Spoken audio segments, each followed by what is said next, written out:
infección en el ser humano son parte de la microbiota, ¿ya? Microbiota gastrointestinal y genital. Al menos en un porcentaje importante de individuos sanos se han encontrado, ¿ya?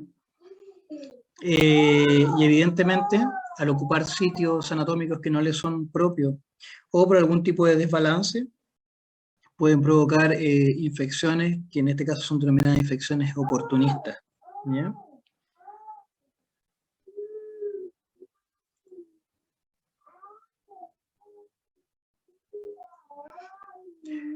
Si algo que se ha observado en el último tiempo es la aparición de diferentes especies que antiguamente no se diagnosticaban, y además esto va variando también dependiendo de los grupos etarios que se estudian, ¿ya?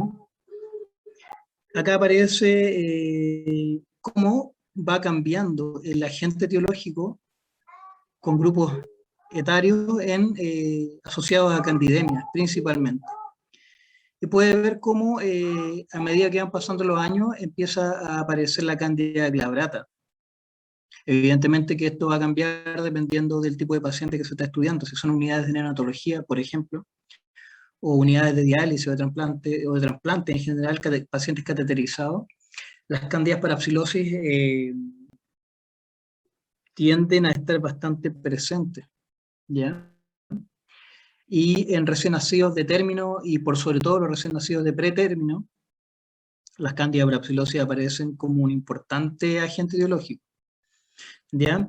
En los de pretérmino en general, como candidemias, y en los de término más bien asociados a candidiasis del pañal o algún tipo de candidiasis adquirida o infección asociada a atención en salud, ¿ya?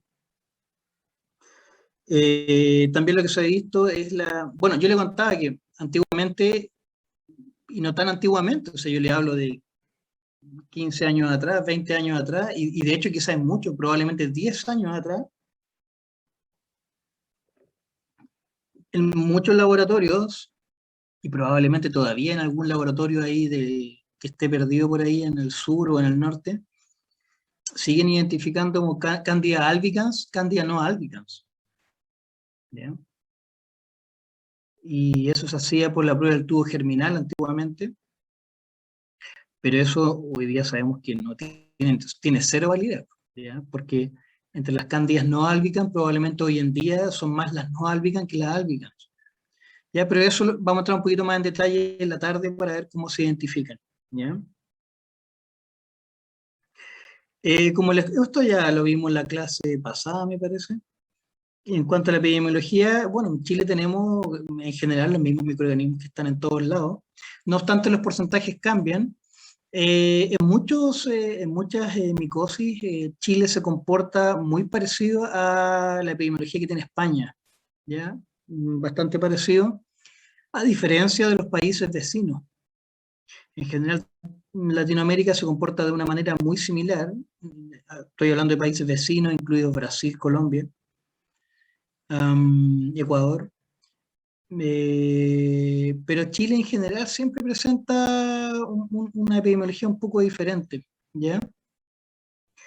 Este es el estudio o el informe de Candidemia bienio 15-16 del ISP, según se están preparando el de los bienios posteriores, y donde muestran este 41% de la Candida albicans, ¿ya? O sea, si esto hubiese pasado 20 años atrás, o como le decía, 10 años atrás, hubiera sido 60% albicans, ¿ya? Reportan un 36,3% de Candida parapsilosis censo estricto, que se llama. Ya Candida parapsilosis es lo que se denomina un complejo de especies. Un complejo de especies que agrupa a Candida parapsilosis propiamente tal, a Candida ortopsilosis y a Candida metapsilosis, ¿ya? Pero estas tres especies solo pueden diferenciarse hoy en día por métodos moleculares o de espectrometría de masas, dependiendo de la marca del espectrofotómetro, ¿ya? O del maldito, depende de la marca. Hay una marca que sí puede diferenciarla y otra que no. a menos que hayan actualizado el software, no lo sé. Ya no sé si salió alguna última actualización. ¿Ya? Y hay diferencias de virulencia principalmente, y también algunos autores reportan diferencias de la sensibilidad a los antifúngicos en las tres especies del complejo Candida parapsilosis. Cuando se refiere a, o vean el SS, sensu estricto, en sentido estricto, se están refiriendo a la Candida parapsilosis propiamente tal. Cuando ven el SL o sensulato, están hablando del complejo Candida parapsilosis, o sea, están incluyendo a las tres especies dentro del complejo orto, meta y parapsilosis, ¿ya? Un 36,3% de Candida parapsilosis, que es un porcentaje importante. Años atrás hubo un brote por Candida parapsilosis acá en Chile. Pero según los análisis que se han hecho, eh, eso no fue un brote, ese ha sido el escenario de toda la vida y que sigue estando. O sea, si vamos a analizar ahora, seguro también podríamos decir, oh, hay un brote. No, es de toda la vida, ¿ya? Porque en general lo que le explicaba el otro día, las normas de atención a pacientes, de bioseguridad y todo, no es que se sigan muy al pie de la letra. A lo mejor ahora cambió con esta cuestión del virus, pero yo le contaba, alguna vez me tocó ir a hacer examen.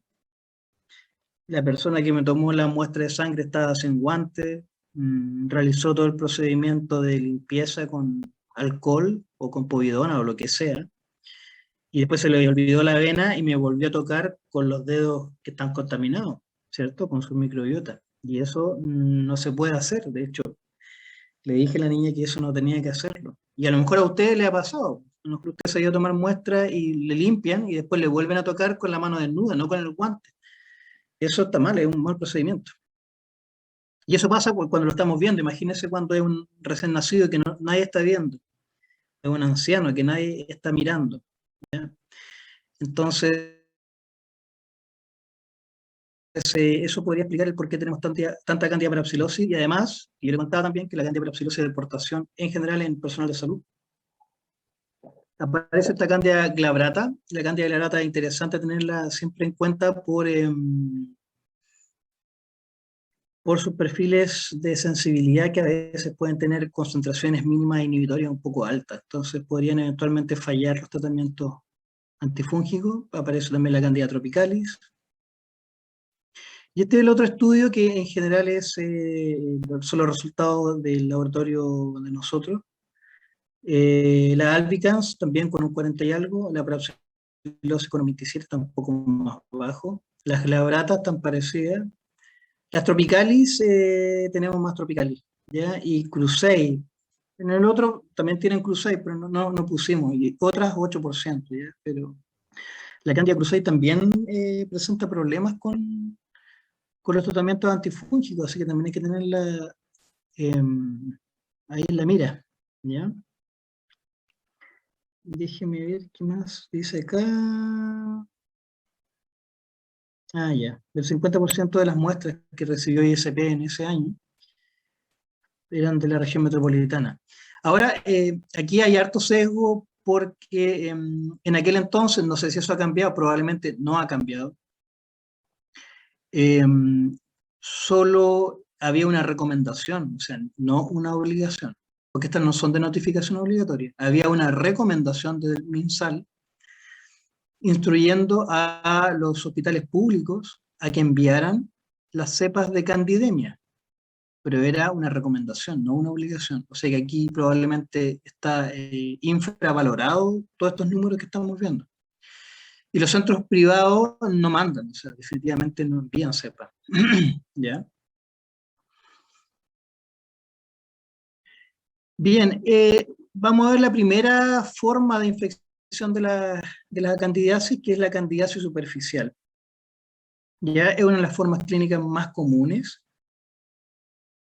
y que en general puede indicar alguna patología subyacente, ¿ya? O el inicio de algún desequilibrio, algún desbalance a nivel corporal y que de alguna forma le está indicando que tiene que hacerse una revisión, ¿ya? Un chequeo porque algo pasa. Puede que sea momentáneo, puede que a lo mejor, no sé, tomó un tratamiento con corticosteroides largo o recibió un tratamiento de antibiótico-terapia de amplio espectro, y claro, el desbalance le provocó eso y ahí está la causa. Puede ser una candidiasis crónica y recurrente, porque como está asociado a alguna patología subyacente, mientras no recupere el estado normal, el estado basal de esa patología recurrente, o subyacente, más bien dicho, evidentemente que la candidiasis va a estar ahí, ¿ya? Uno de los problemas que existen es que puede existir un sobrediagnóstico o un subdiagnóstico, y eso evidentemente lleva a un error terapéutico. Eh, es usual que en Chile todavía la gente, no sé, son como, ¿se acuerda del doctor Denzil? El doctor Denzil decía que los que tenían ojos claros tenían buenos genes, entonces se enfermaban menos. Y los que teníamos ojos oscuros éramos de malos genes y nos enfermábamos mucho. No sé si vio que apareció en el canal 13, Te pillamos, pues, compadre. Y pareciera ser que eso va más allá de esta caricatura, ¿no? Porque muchas veces el diagnóstico se hace en especialistas formales, llamémoslo, mirando. Y la verdad es que hay muchas patologías que se confunden, sobre todo en dermatología. ¿Ya? Mucha patología que se confunde y entonces, no, es cándida. Y le dan antifúngico. A ver eso, no, no es cándida, ¿no? Entonces no le damos antifúngico. O démosle igual, por si acaso, o le damos antibiótico, o le damos corticoide. Entonces, el corticoide le enmascara, la persona cree que se sanó y al mes y medio, 2 meses, vuelve de nuevo con el problema. Ya, entonces a eso nos referimos con el sobrediagnóstico o el subdiagnóstico. Eh, Eso trae también cosas paralelas o concomitantes en el sentido de que si hay un sobrediagnóstico, a ojo empírico, se le va a dar tratamiento empírico. Y si eso se repite, lo que tenemos es un desarrollo de resistencia al antifúngico, ¿ya? Si es que evidentemente es un hongo, ¿ya? Entonces, tiene implicancias mayores.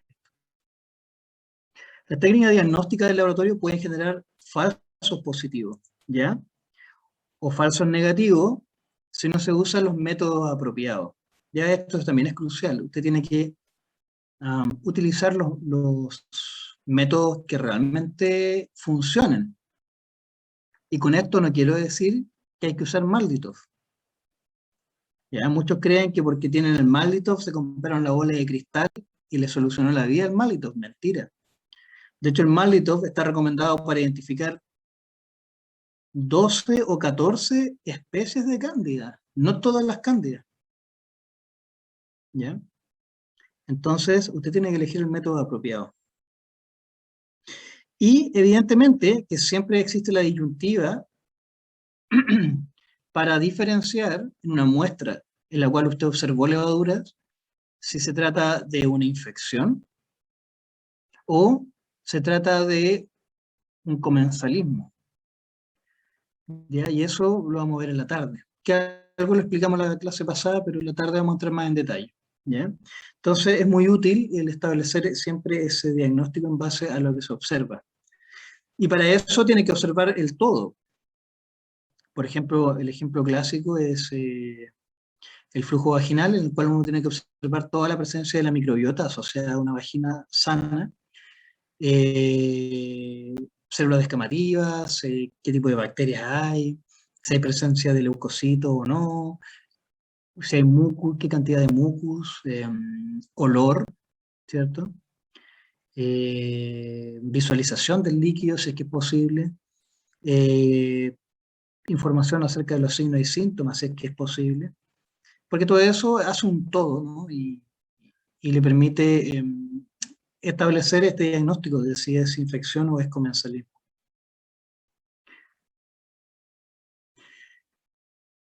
Bien, Yo le dije que cándidas hay muchas, ¿eh? O sea, si tomamos las cándidas ambientales, las cándidas de alimentos, son montones. Pero micología médica no son estas 200 que dice acá, son muchas menos, ¿ya? Y deben ser unas 10, 12, 15 a lo mucho. Ya esta cosa va cambiando porque que describen especies nuevas y no sé qué, y son casos excepcionales, entonces claro, van aumentando un poquito la lista. Pero lo importante es saber que todavía la Candida albicans sigue siendo la más frecuente, que en el caso chileno anda alrededor del 40-45%, en algunas latitudes puede estar en el 50 o 60%, y incluso en otras latitudes puede estar alrededor del 30%. ¿Ya? Pero sigue siendo todavía la más importante. La Candida albicans es una levadura que pertenece al filo Mascomycota, dado que la otra levadura que vamos a ver hoy día pertenece a los Basidiomycota, ¿ya? Entonces sus teleomorfos son súper diferentes. Otras especies habitualmente asociadas o encontradas en micología médica son la Candida parapsilosis, como lo vimos, la Candida glabrata, la Candida tropicalis, la Candida krusei, la Guillermondi, Candida peliculosa también aparece, la Candida auris, que estuvo de moda. ¿Cómo se fue esto? Y bueno, y aparecen también, hay otras más que aparecen de repente, Candida muloni, en fin. En su estado, vamos a decir, de microbiota, de comensal o unicelular, es una levadura oval a elíptica, tiene como unos 5 micras, bueno, ahí dicen milímetros, micras, ¿ya? De diámetro. Y dependiendo de la especie, van a ser capaces de producir pseudohifas. Hay algunas que no la producen, hay otras que sí producen pseudohifas, hay otras, las menos, de hecho, hasta donde yo sé, es la única, albicans, que puede producir hifa. Algunas producen clamidiosporas, otras no la producen. Y eso puede tener una utilidad mediana, ¿ya? Antiguamente se utilizaba mucho, que era el método de Dalmau, que lo vimos en la clase pasada, y eso le da al microcultivo, que es esta imagen que tenemos acá abajo. Y aquí tiene un microcultivo de una levadura que no forma nada, ¿ya? Y acá tiene un microcultivo de una levadura que sí forma hifa y clamidoconidios o clamidosporas, ¿ya? Esto podría ser una Candida albicans, podría ser, ¿ya? Pero como le digo, antiguamente se creía que esto era definitorio, pero hoy en día sabemos que no es tan así, ¿ya? Bien, pasamos a las candidiasis mucocutáneas. En las candidiasis mucocutáneas tenemos la infección de las mucosas, mucosa oral, mucosa vaginal, mucosa exofágica, de la mucosa intestinal, a pesar de que es parte de microbiota, podría también comportarse como un patógeno en la zona intestinal. Tenemos la infección de piel, ocasionando el intertrigo. Veíamos, por ejemplo, pliegues submamarios, personas que son obesas, los pliegues que se producen entre los rollitos, vamos a decir, como hay temperatura y hay humedad, eso evidentemente también va a generar una erosión, una irritación y el ambiente propicio para que se instaure alguna cándida, ¿ya? Además que en general las personas obesas tienen un desequilibrio a nivel de microbiota y se ha visto que sí podría tener una relación, eh, algún tipo de disbiosis y que propicia el desarrollo de algunas especies de cándida en particular. Todavía no es muy decisivo como la mirada que hay en cuanto a los diferentes estudios que se han hecho. Hay estudios que muestran sí una presencia de un tipo de cándida, hay otros que la verdad muestran otro tipo de cándida. Todavía está ahí como en estudio, ¿ya? De hecho, bueno, le paso el dato por si quiere participar o tiene alguien que quiera participar. Nosotros estamos haciendo un estudio de presencia en microbiota intestinal, ¿ya? Así que si le interesa, puede mandar un correo y nos coordinamos. Paroniquias que pueden aparecer, por ejemplo, en personas que están, por ejemplo, que lavan plato en un restaurante. Imagínense eso. Entonces está todo el día con la agresión química del detergente, las manos siempre en el agua, y eso podría propiciar el desarrollo de una paroniquia por cándida. Hay formas mucocutáneas crónicas que están asociadas a algunos defectos genéticos a nivel cromosomal, por ejemplo, en algunos tipos de síndromes que se observan, y que esos pacientes tienden a presentar, por ejemplo, palillos de tambor, y que es una cantidad mucocutánea crónica bastante particular. Y luego tenemos las candidiasis sistémicas, que en general van a estar asociadas a pacientes con alguna enfermedad de base. Los factores predisponentes para una candidiasis sistémica está algunos factores que son, vamos a decir, naturales, que son las edades extremas, ¿ya? Ya le contaba que, por ejemplo, en recién nacidos de pretérmino se observa mucho más. Pacientes que,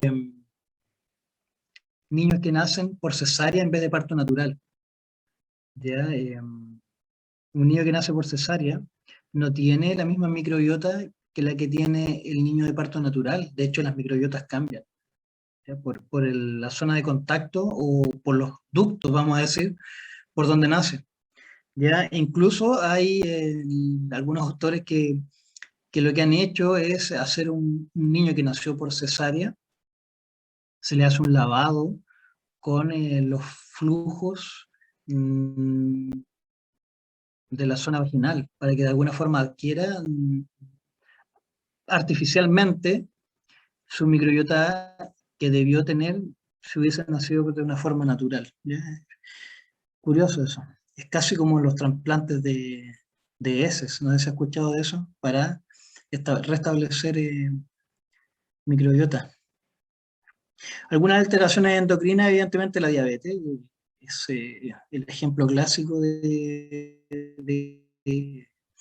factor de base para una micosis. Afectaciones de tiroides, la insuficiencia de las glándulas suprarrenales, algunas alteraciones nutricionales, evidentemente los síndromes de malnutrición o alguna deficiencia en vitaminas, en hierro, o también excesos en hierro, ¿cierto? Por tratamiento con deferoxamina, por ejemplo. Hay alteraciones del sistema inmunológico, ya sean por una forma química, pacientes que están en quimioterapia, o de cualquier motivo, fallos de producción a nivel medular, defectos a nivel inmunitario de forma innata, de forma genética, eh, defectos por procesos infecciosos, tratamientos con antibiótico, terapia de amplio espectro, en fin, ¿ya? Para las candidiasis más bien locales, superficiales locales, en general tenemos, por ejemplo, trastornos a nivel de las barreras mucocutáneas, ¿ya? Inoculaciones traumáticas, todas las erosiones que provoca el uso de lentes de contacto y si además no están siendo bien desinfectados. La maceración que se produce, por ejemplo, en personas obesas, o que podría ser por ropa ajustada o por ropas de mal calce, ¿ya? Cambios epiteliales, ¿cierto? Atrofias, perdón, displasias, hipertrofias, hiperplasias, en fin, aplasias, ¿ya? Eh, Cambios en microbiota, ya lo conversamos. Una dieta rica en hidratos de carbono, ¿ya? De algún modo, la utilización de azúcares refinados podría eventualmente estar relacionada, y de alimentos refinados o muy procesados, podría estar relacionada con el aumento de peso, evidentemente, y también con estos trastornos a nivel de microbiota intestinal. Hay estudios por ahí que muestran también cambios asociados a la utilización de estos, ¿cómo se llama esto? edulcorantes alternativos a azúcar. Eh, no sé, de hecho, por ahí algunos textos muestran, algunos papers muestran que finalmente es mejor comer en su justa medida el azúcar blanca de toda la vida que consumir todo esto de edulcorante, la sucralosa, todas estas cuestiones que hay eh, alternativas, ¿ya? O de frente no consumir azúcar, consumir el mínimo. Uno se acostumbra finalmente, ¿ya? Mala higiene oral, personas que, por ejemplo, utilizan placas y que no tienen un buen aseo, evidentemente van a desarrollar una cantidad de ácido oral.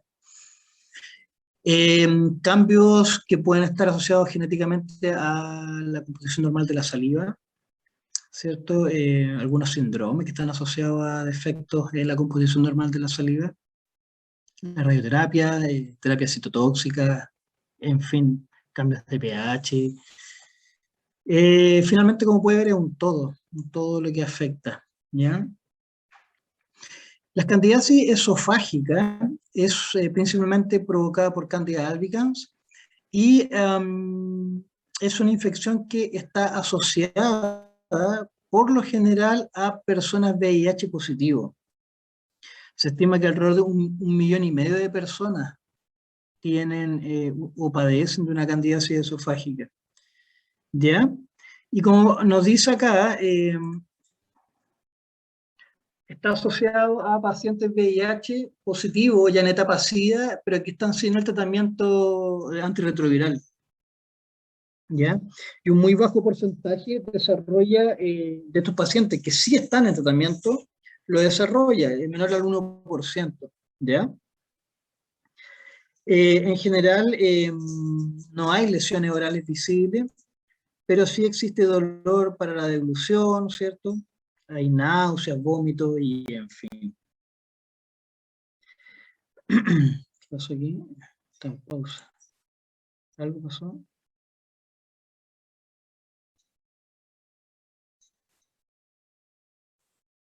Se fue.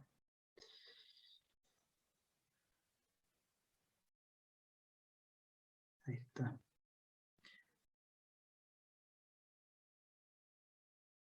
Ahí está. Ya, en general, la candidiasis esofágica se considera que es una entidad que define SIDA, ¿ya? O sea que en un paciente con candidiasis esofágica debería de forma importante realizar el estudio para ver si tiene SIDA, si es que no está diagnosticado con VIH-SIDA, evidentemente.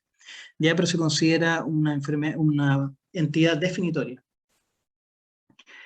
Acá puede ver, bueno, el diagnóstico clínico en general se va a realizar una endoscopía donde van a observar en toda la zona esofágica estas placas de color blanquecino.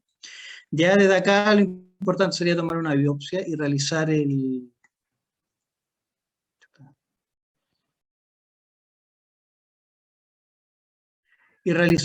examen microscópico directo y el cultivo, ¿ya? A veces los cultivos no son positivos y aquí entonces esta esofagografía con contraste de varios es poco sensible, pero si da positiva es que es, ¿ya?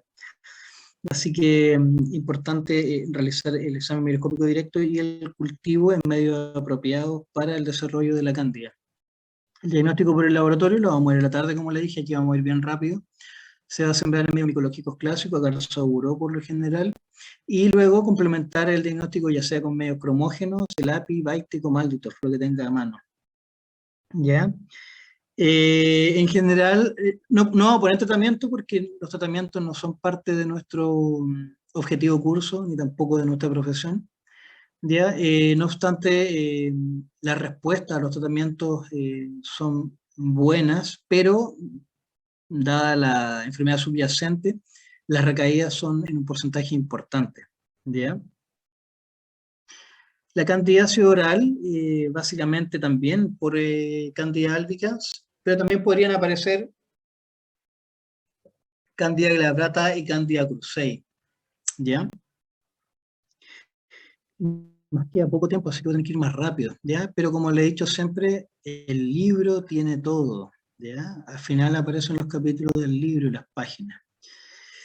La candidiasis oral, en general, va a haber dolor en la zona y en algunos casos se registra la pérdida del gusto. La presentación normal que existe es la forma pseudomembranosa y está asociada, o puede estar asociada, como le comentaba, a mala higiene oral, sobre todo en pacientes que utilizan placas, ¿ya? La queilitis angular también puede presentarse y si no es anciano, bueno, que puede ser un anciano con VIH también, pero en particular la forma pseudomembranosa se observa en el paciente VIH, pero también, como le digo, puede ser un anciano no VIH, ¿ya? Y se observa toda la lengua blanca, que ya viene una imagen. 2.5 millones de personas en el mundo, ¿ya?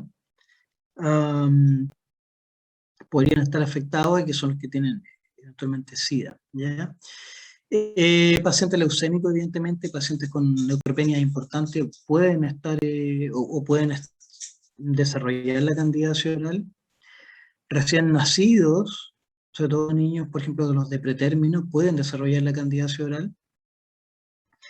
¿Ya? Y en términos generales, la observación en la zona bucal de estas placas blancas o placas eritematosas son un objetivo para realizar el examen, ¿ya? Acá está, ¿eh? Son ese tipo de placas las que se ven, y evidentemente con un torulado. Como toda esta zona va a estar eritematosa, irritada, importante hacer un torulado con una tórula embebida en suelo fisiológico, ¿ya? De ahí hacer el examen microscópico directo y el cultivo, y debería eventualmente tener el desarrollo de una cándida o la observación, incluso puede hacer un grama, puede ser el examen microscópico directo montando en algún líquido de montaje o el gram y debería ver las levaduras. Los tratamientos, la respuesta al tratamiento en general es buena. No obstante, podría tener algún tipo de recaída si no controla la enfermedad subyacente. Si un paciente que no es VIH, evidentemente va a ser más fácil. La candidiasis vaginal es una infección frecuente, vamos a decir. Puede afectar a vulva y vagina y en general se va a observar picor en la zona, dolor, como una sensación de quemazón. Y esta secreción blanquecina, algunos describen como queso fresco o como leche cortada.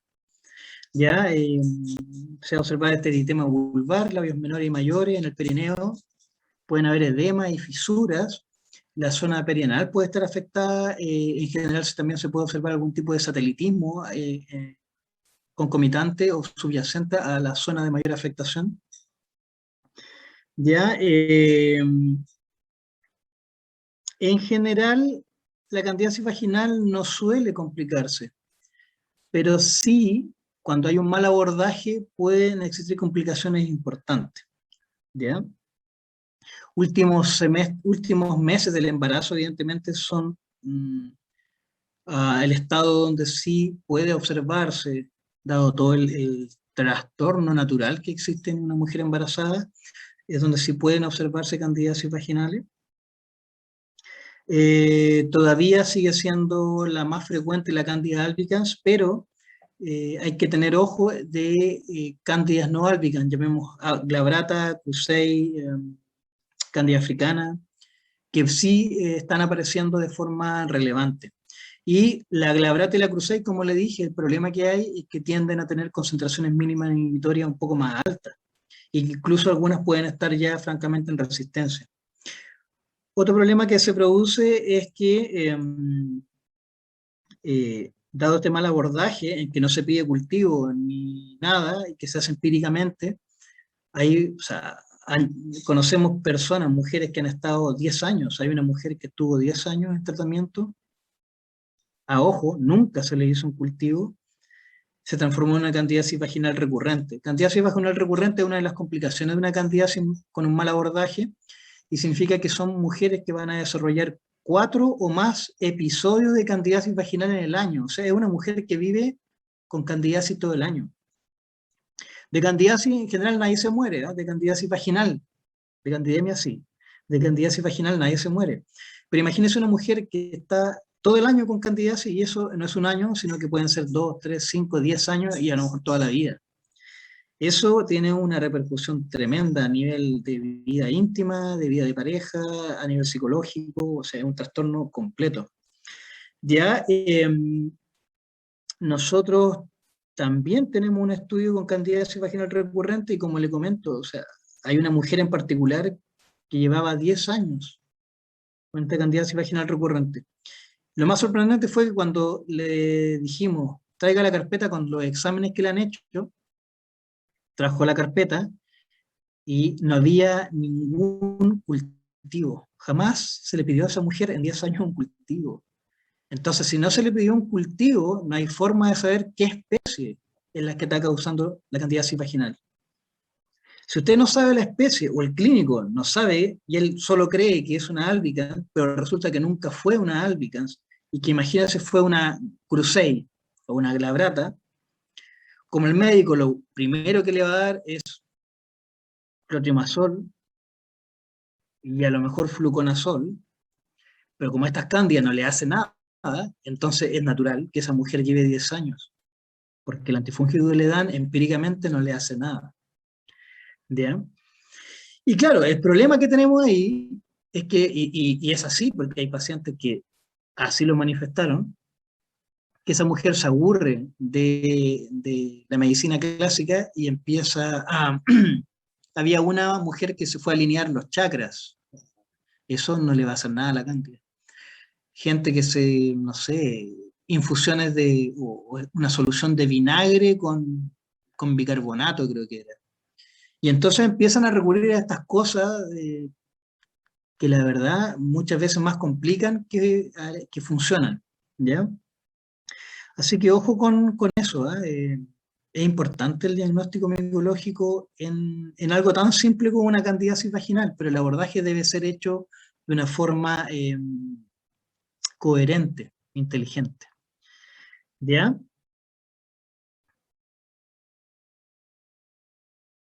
¿Dónde estamos? Me perdí y aquí estamos. Eh, Se establece que un 5%, dependiendo, esto obviamente el 5% de las poblaciones, pero más o menos el 70%, si hablamos ya de forma global, el 70% de las mujeres en una edad fértil van a desarrollar una candidiasis vaginal en algún momento de su vida. Ya, algunas estadísticas, por ejemplo, en cuanto a promedio, a la edad de 24 años, el 60% de las mujeres ha tenido una candidiasis vaginal. Ya, y el 36% tiene al menos un episodio anual. Y el 3%, y esto cambia dependiendo del país, puede tener incluso estas candidiasis vaginales recurrentes. ¿Ya? Y bueno, lo que le comenté, pues en estos pacientes el tratamiento es malo. El tratamiento inicial, la respuesta al tratamiento es mala. Y en general es recaída. Otro problema asociado a la candidiasis vaginal recurrente es que aproximadamente un 60% de esas mujeres no hay forma, no hay estrategias hoy en día para el tratamiento, o sea que son mujeres que van a ser más bien crónicas y van a tener que acostumbrarse. Lo importante es que si se hace un buen abordaje, esa mujer en vez de tener los 4 episodios del año, a lo mejor tiene 1 o 2. ¿Ya? Hasta ahora nosotros estamos súper contentos con el aporte que hemos hecho porque hay mujeres que, imagínense, hay una chica que llevaba como 6 años y desde hace 3 años que nunca más ha hecho una candidiasis vaginal. ¿Ya? No ha tenido ni recaídas ni nada, o sea que eso para ella, a ella le cambió la vida, ¿ya? Siempre nos agradece, así que es un tema, como le digo, que no es algo así de muerte, pero es un tema que puede hacer mucha mella en las personas. ¿Ya?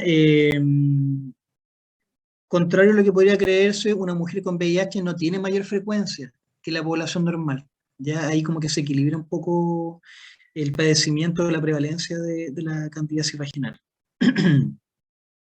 El uso de corticoides, como le comentaba, en general en micología se cree que funciona, o se creía que funcionaban los corticoides, pero en general más bien enmascaran y en algunos casos incluso pueden, vamos a decir, alimentar al hongo más que matarlo o inhibirlo. ¿Ya? Entonces hay que tener mucho ojo con estos tratamientos a veces automedicados que van y compran la cremita, no me acuerdo el nombre, pero que trae el antifúngico más corticoide. ¿ya? La candidiasis vaginal, en general, los diagnósticos se van a hacer con un examen microscópico directo y un cultivo.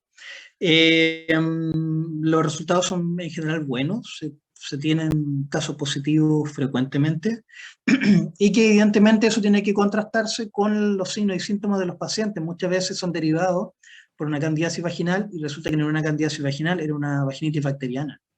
¿Ya? Y para eso tiene el test de las aminas, el mismo olor que tiene el flujo vaginal, ya le puede indicar, bueno, si tiene el test de la amina, con mayor razón, el examen microscópico puede diferenciar incluso una parasitosis por una, ¿cómo se llama? Se me fue, Trichomona vaginalis.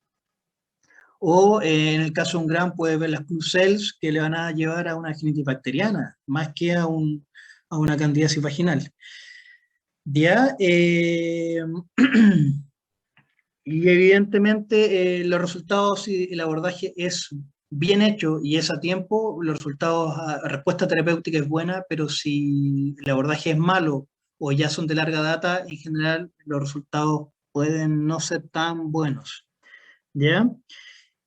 Como le dice ahí, prestar atención a las especies no albicans, principalmente Clavrata cruzei, y en el caso de las albicans, prestar atención porque en estas personas de larga data puede ser una albicans, y ahí, en el caso de que exista recurrencia, aunque sea una albicans, sería importante hacer un estudio antifúngico bien hecho, porque puede ser que sea ya una albicans que se transformó en resistente. ¿Ya? Las candidemias evidentemente son lo más complicado, básicamente por albicans, pero que ya aparecen y empiezan a aparecer en porcentaje importante, como lo vimos en la tercera o cuarta diapositiva.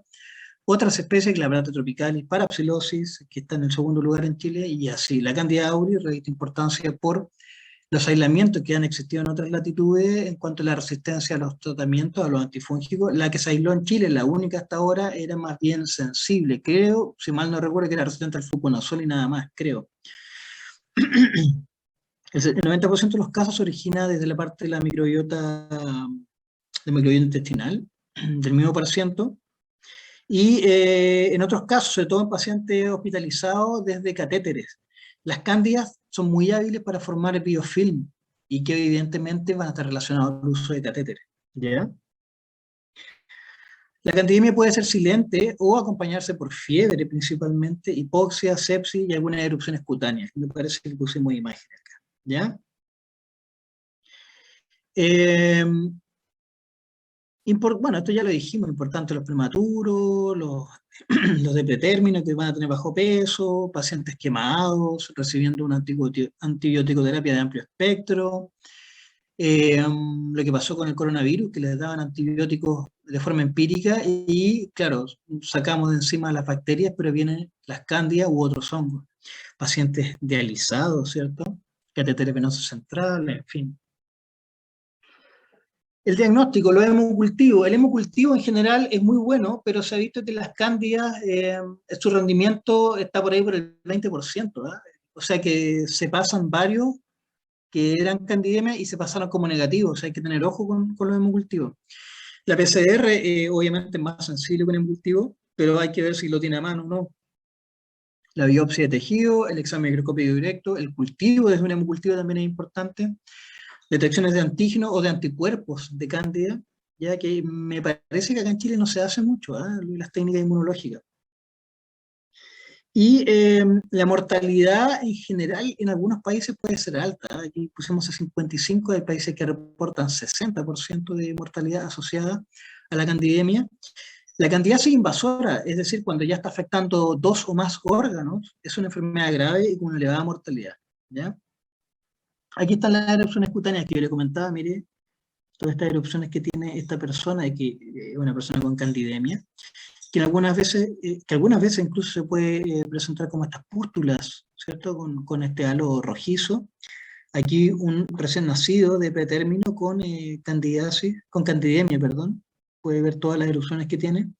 Acá tiene una infección asociada a paciente VIH positivo. Los palillos de tambor que le comenté en diapositivas anteriores.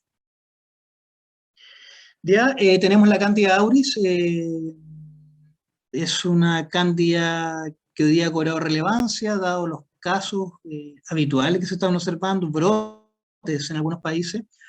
En varios países de América ya han habido brotes, en Chile solo se ha comunicado solo un caso.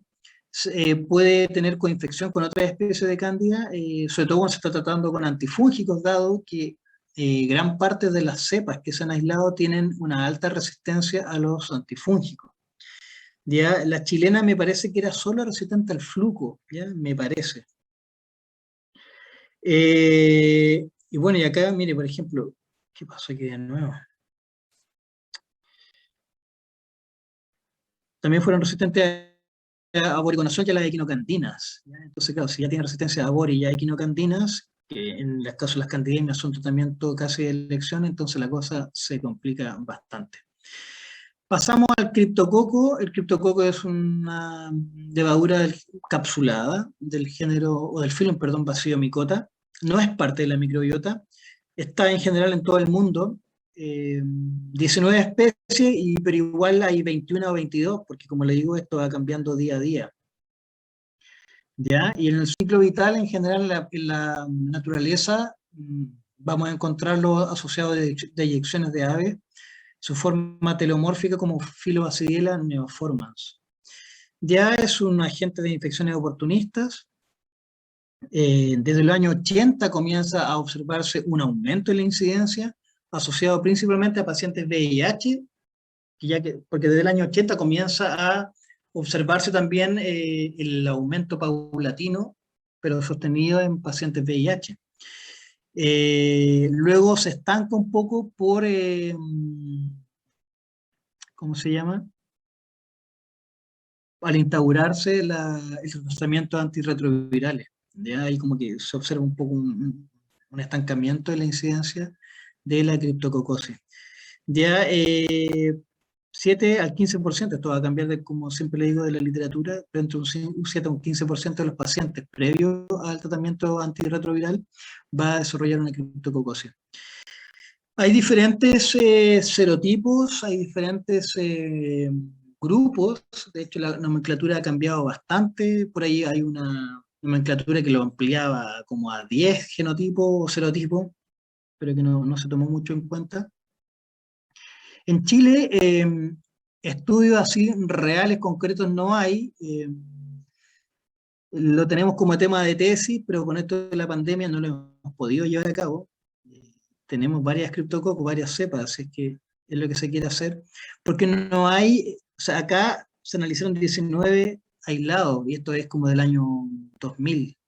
Nosotros ahora tenemos como 70 aislados, o sea que podríamos hacer algo bien interesante para determinar efectivamente qué serotipos tenemos en Chile.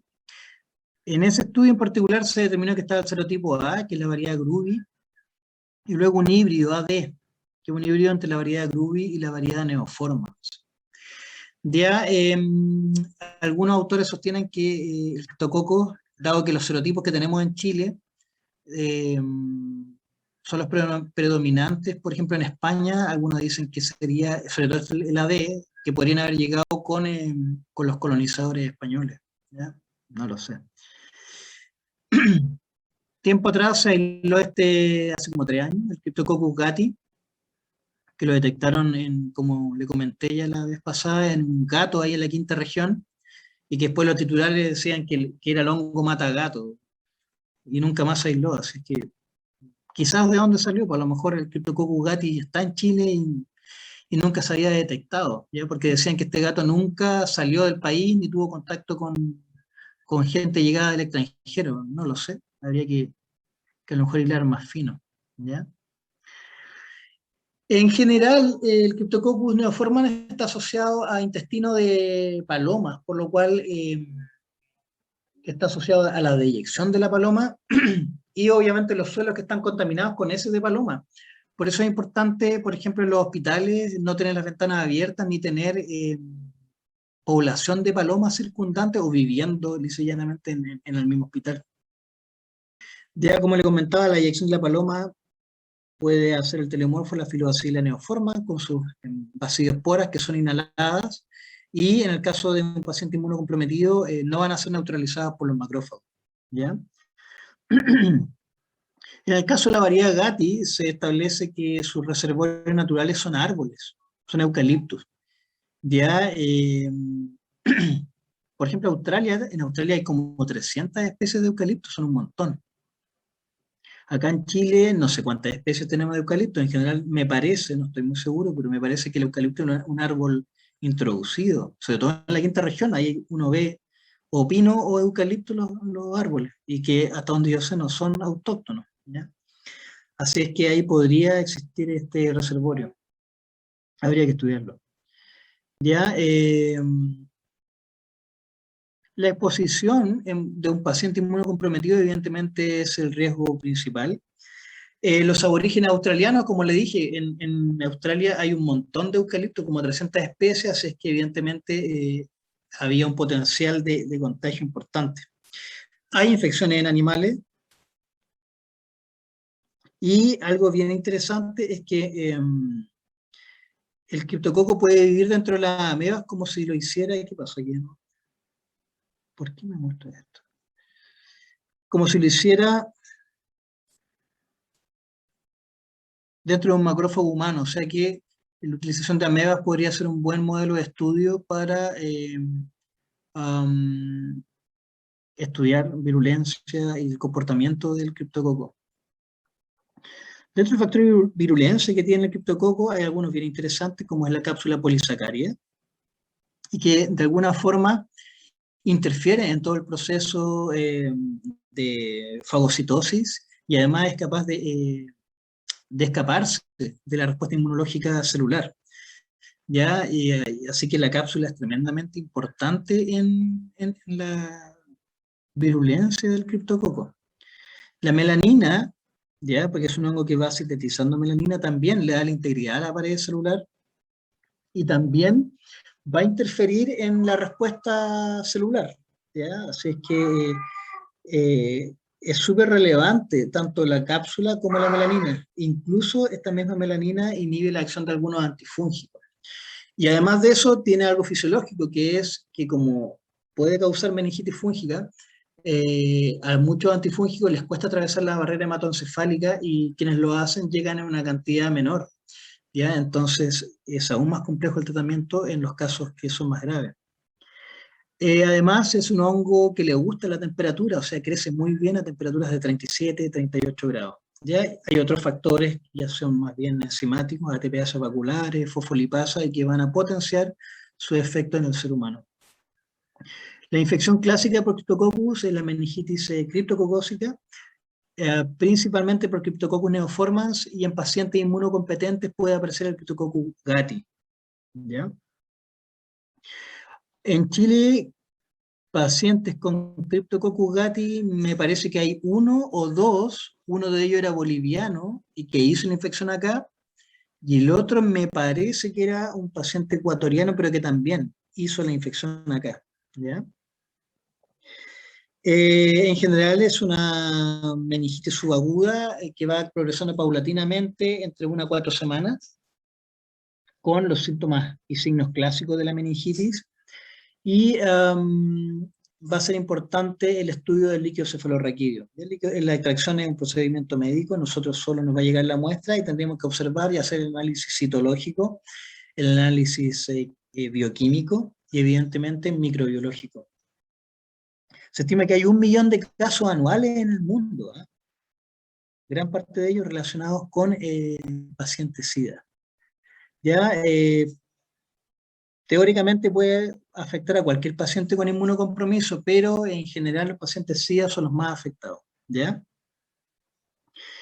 Para el diagnóstico existe hoy en día una inmunocromatografía que es muy buena, se demora 10 minutos. Antiguamente se utilizaba el látex como la aglutinación para determinación de grupos sanguíneos, lo mismo, pero en este caso para antígenos de Cryptococcus. ¿Ya? Entonces se veía la aglutinación y se daba positivo o negativo, pero inmunocromatografía, el CRAG, como le llaman, que es el antígeno de Cryptococcus, que es como un test de embarazo, a eso me refiero con inmunocromatografía, tiene una sensibilidad y especificidad bastante buena, así es que yo diría que lo que se utiliza en todos lados. Los hemocultivos en general tienen buen rendimiento, En el caso de diseminación, puede hacerse un cultivo de orina también, ¿ya? Y tiene un buen resultado. Y en el caso de la utilización de la inmunocromatografía, tiene que tenerse ojo, sobre todo en pacientes con SIDA, ya que el rendimiento ahí baja un poco. Pero como le he comentado siempre, y se lo comenté en la clase anterior, uno cuando hace los diagnósticos en un laboratorio no es que utilice una técnica y se quede ahí, uno tiene que hacer un flujograma completo. Entonces, lo que le quiero decir es que no solo por hacer un antígeno capsular, un crack o una inmunocromatografía, usted se queda ahí. Usted tiene que seguir el flujo completo, o sea, un LCR, un suero le va a hacer un crack, una inmunocromatografía, pero también va a ser un cultivo, una observación con tinta china. Si tiene otros medios de cultivo como el semilla de girasol o el agar alpiste que le comenté, que lo vamos a también ver en la tarde, también lo puede hacer. ¿Ya? Hay unas inmunocromatografías que son especiales para detectar en orina, así que también son medianamente nuevas, deben tener 2 o 3 años en el mercado. Ya, la evolución del pronóstico a los tratamientos en general, cuando el diagnóstico se realiza bien y rápido, es bueno. ¿Ya? En algunos casos incluso concomitantemente se puede hacer un drenaje para aliviar lo que es la presión intracraneal. ¿Ya? Las complicaciones siempre llegan con tratamientos instaurados tardíamente, con diagnósticos tardíos. ¿Ya? El Cryptococcus crece medianamente rápido, en 48 a 72 horas, los más lentos, pero en 48 horas usted tiene un buen crecimiento, o sea que usted en 2 o 3 días ya tiene el diagnóstico hecho. Y si además la tinta china le dio positiva, es que lo tiene en 10 minutos el diagnóstico presuntivo, después solo le falta confirmarlo, pero si le dio positivo, lo más probable es que sea un criptococo. Hay otras levaduras que son capsuladas y que podrían estar causando una meningitis, pero en un 1%, en un 2%, es raro, ¿ya? El Cryptococcus gattii en general tiene una menor respuesta a los tratamientos, así que también es importante en zonas que tienen una alta prevalencia tener las pruebas para diferenciar de Cryptococcus gattii. Chile todavía es una zona en la cual, como le digo, gattii, está este caso del gato y 2 pacientes que son extranjeros y que se infectaron allá y hicieron la infección acá, estaban de tránsito. Pero de forma autóctona, hasta donde yo sé hasta ahora, no hay. A lo mejor hay, pero no lo han reportado, ¿ya? Entonces, no hay cómo saberlo. Así es que algo importante, yo le comentaba que en las candidemias hay erupciones cutáneas y algunas pápulas en la criptococosis, sobre todo cuando ya hay alguna forma de diseminación, también hay estos signos a nivel de mucosa. Y se observan estas lesiones crateriformes, como las puede ver en esta imagen. Murray, capítulo 8, perdón, octava edición, el capítulo 65, va de la 643 a la 655, ahí tiene mucho más acerca de cándida y de criptococo. Ya todo lo que es diagnóstico de estas, por el laboratorio, de estas levaduras y de otras levaduras, lo veríamos en la tarde. ¿Ya? Así es que eso, no sé si tienen alguna duda.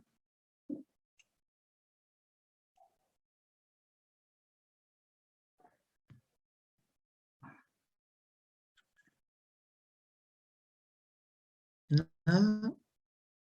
Recording stopped. Bien. Entonces,